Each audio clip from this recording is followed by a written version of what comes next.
junta-se agora em direto por videochamada Elizabeth Santos, do Observatório Nacional da Luta contra a Pobreza em Portugal. Elizabeth, boa noite. Começo por lhe perguntar se tem notado um aumento das situações em risco de pobreza como consequência da subida de preços em vários produtos. Boa noite. Em primeiro lugar, obrigado pelo convite. Sim, não se trata tanto da subida da pobreza enquanto taxa de pobreza, porque essa perspectiva da pobreza olha para os rendimentos, e os rendimentos, felizmente, por exemplo, o salário mínimo aumentou. O problema é que os custos aumentaram muito mais do que o salário mínimo, ou muito mais do que o indexante dos apoios sociais que vão influenciar a proteção social. E o problema é que os rendimentos em Portugal são rendimentos baixos, quer os rendimentos dos trabalhadores, quer, e ainda mais de quem está em situação de pobreza. Está em situação de pobreza quem tem um rendimento de 554 euros. E, em média, uma pessoa em situação de pobreza tem um rendimento de 386 euros, ou um pouco mais este ano.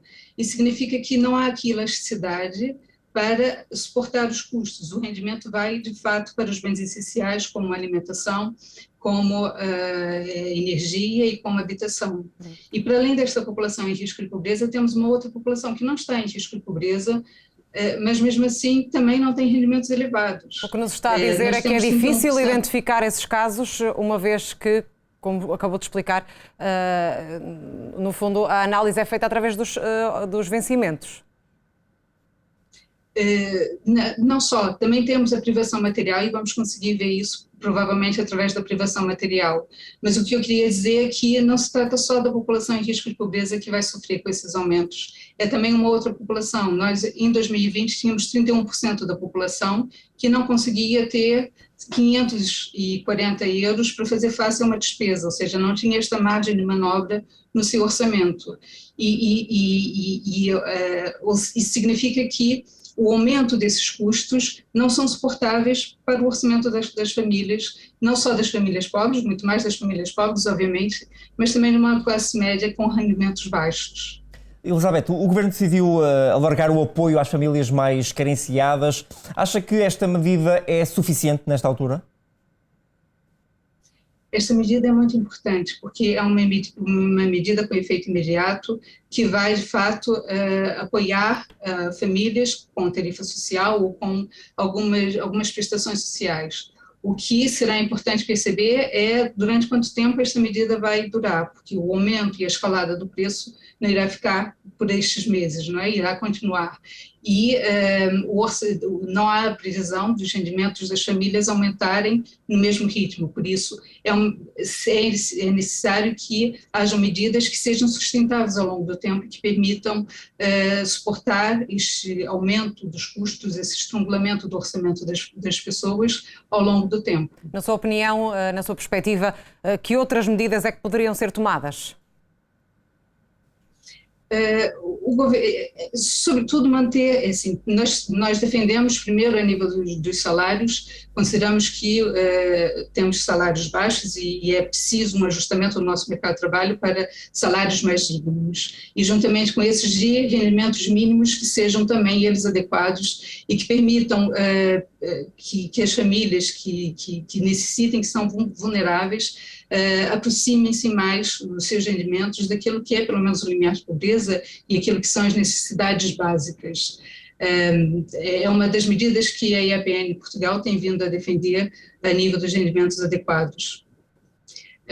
E, sobretudo, essa sustentabilidade das medidas ao longo do tempo para garantir que, com o prolongamento da situação, essas famílias sejam capazes de suportar estes custos. E acha que a pandemia também acabou por contribuir de forma negativa para este aumento do risco de pobreza? Sim, sem dúvida nenhuma. Nós estávamos num processo de diminuição da pobreza até esta pandemia. Nós tivemos um aumento do risco de pobreza na última crise, que teve ali o seu pico por volta de 2013, 2014, e depois tivemos uma redução.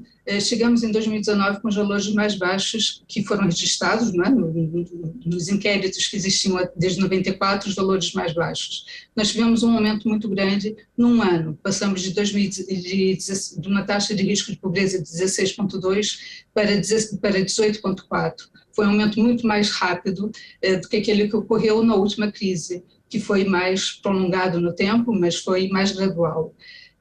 E esta pandemia veio criar este impacto, veio criar impacto de forma transversal na população, mas não podemos deixar de falar nas crianças, obviamente, que são o grupo mais vulnerável, 20% das crianças estão em risco de pobreza, e falar das crianças é falar das famílias com crianças.